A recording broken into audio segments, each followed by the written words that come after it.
What was the worst gift you received for Christmas? Please consider subscribing if you enjoy the video. Book about how to take criticism. Gifted by my mother-in-law. This seems like an easy one to throw back in her face. Let me critique your gift-giving ability. I am going to answer for my sister.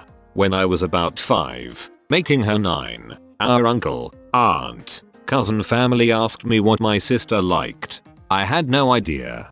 All I knew was she liked to yell at me. So I dumbly replied she liked hair ties. For Christmas that year my sister received an assortment of an insanely high number, like 200 different eye ties, scrunches, ect. She didn't let me live that down for a long time. LOL, what is it about family discovering one detail about a kid and making out like it's their biggest passion? I used to have an ornithologist come to speak with our class once a fortnight, because our primary school teacher was really into birds. So I learned a lot about birds. Except, I wasn't really into birds, but my parents told everybody how cute it is that I know so much about birds. For the next couple of birthdays and Christmases, all I got was bird books. So many books about birds. It's been 20 years and I still absolutely hate birds. Years back my cousin bought me a rifle case. I had never owned a gun nor expressed interest in it. Just an empty rifle case. A gun rack. A gun rack. I don't even own a gun, let alone many guns that would necessitate an entire rack. What am I gonna do with a gun rack? You know, Wayne, if you're not careful, you're going to lose me. I lost you 2 months ago. We broke up. Are you mental? Get the net. When I still lived with my parents they got me a Cards Against Humanity deck. Right after I opened it they told me I am not allowed to play until I turned 18. I was 15 at the time. Probably didn't think it was that bad until they started reading it. I'm not ready to explain to this kid who Samuel L. Jackson is. My dad did this same thing with me, but with the movie Revenge of the Nerds. I was 12. If you haven't seen it, there is full bush, and a lot of it. Also a rape scene that back then was supposed to be funny. A lot of 80s movies have, ethically, aged like mayonnaise. Sad. My mum rarely cared what gift we might actually want or what our personal tastes were, and most often she would select a gift based on her own personal tastes. In the late 80s she decided to buy me a stereo as the main, large gift for whatever reason, and she selected a Fisher-Price, the children's toy brand, turntable, record player. This is after CD players were invented and of course nobody played records anymore. The worst part was that she decided to treat this stereo as some sophisticated equipment that was too good for a child to play with, so after Christmas she stored it, in its original box, in our attic where it has remained until this day. It was supposed to just be stored there until some arbitrary time, but my mum is a huge procrastinator and that time never came. I'm still salty that she wasted all the money on that stupid gift rather than on something I might have enjoyed and actually got to use. My cousin's parents would get her gifts for birthday, Christmas that were always above her age range. When she was 8 she got gifts for kids ages 10 plus, and when she was 10, for kids ages 12 plus, and etc. She'd open the gift, and then get it immediately taken away, because you're not old enough yet. I visited my cousin a few times in our late teens and would see those gifts in their unwrapped plastic packaging up in a closet. She said she wasn't allowed to open them since she was too old for kids stuff.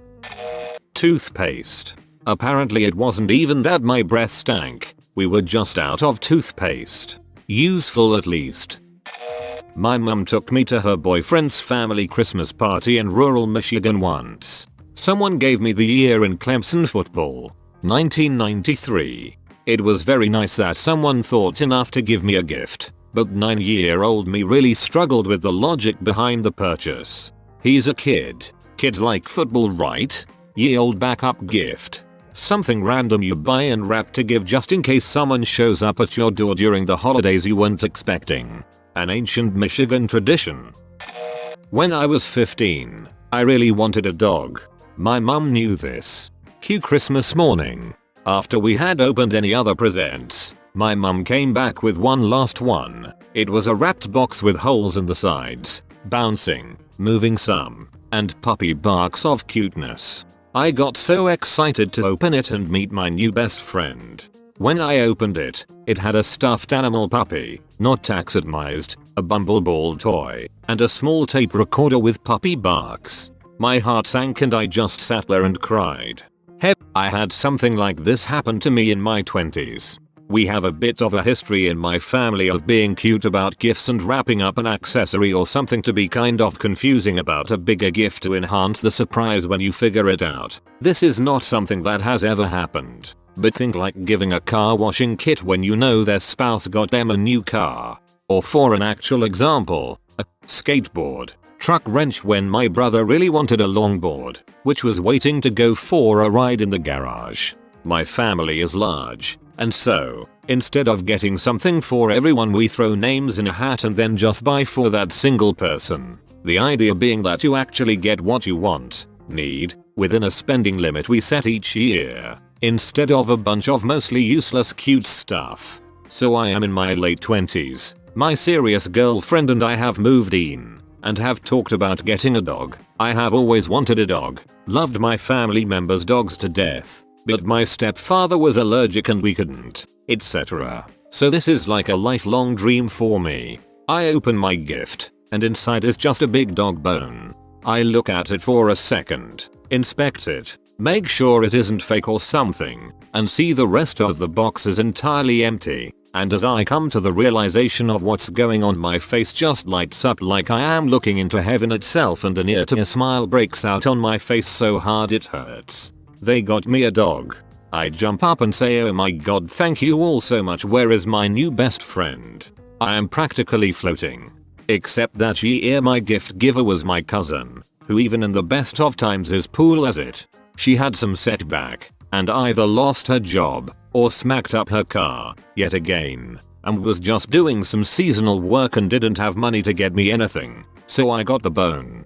My aunt starts to explain this to me, but just seeing the look on my family's face as they realize just how bad this situation is kind of told me everything I needed to know. I think I stammered a bit and muttered something like, but why a dog bone?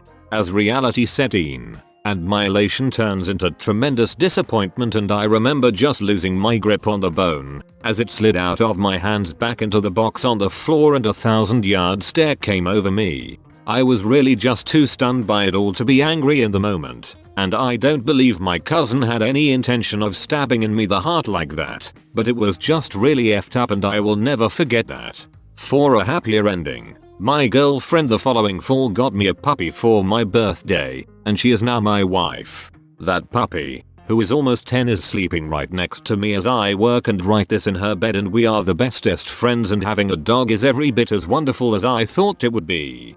That's such a strange thing to gift someone if you can't afford anything. Like just bake some cookies for them or something. Why would you think I have no money? I guess I'll get them a dog bone for a dog they don't have. Strange. My mum did something like this to me too. Except on Christmas morning I unwrapped a Chia pet. She was like, see, it's a pet just like you wanted. Just thinking about it pisses me off. But thankfully the dog I got as an adult is laying behind me on the jumbo plush bed I recently bought him, giving me a big goofy smile. So at least I won in the end. My divorced parents pooled their money to buy me a Game Boy Color. The problem was they'd already got me a Game Boy Color, but I guess they didn't understand that it was the same one and thought it was new. They both looked so excited as I opened it I didn't have the heart to tell them. So I just kept playing my one game on my new Game Boy Color. That my one game felt like a punch to gut. My sympathies, but also kudos to you for sparing your parents' feelings. How old were you? About 7 or 8. Man, you were mature as hell. When I have kids I hope I raise them as well as you. Ha, thank you. I'm sure I evened it out by doing something stupid another time. Don't worry.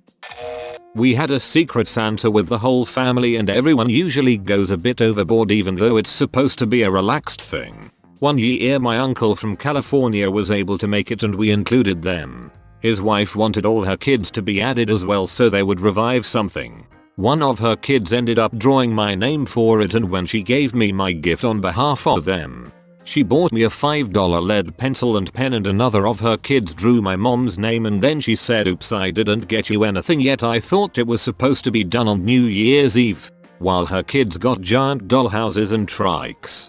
What the frick, that's a big a-hole move. Remember once when I was 10 or so, we did Secret Santa in class, and my best friend back then was randomly assigned to make me a gift. He got me right in the feels. He got me a circa $20 Minecraft figurine set. The teacher said the max was $5, but he still went for it. He knew I really wanted it, but our family was pretty poor and I couldn't get it. What a legend. I would love to hang out with him again. That's really sweet. Whenever I try to gift stuff, it's always something that's symbolic or it's got weight behind it. What I think is, even if it's cheap but meaningful, it's more appreciated. But not like you bought some pens and said, "Meh, this will do." My favorite present to date was a small $6 Death Note keychain my best friend in middle school gave me. Because it was the first ever anime he watched because of me, I cherish it to this day.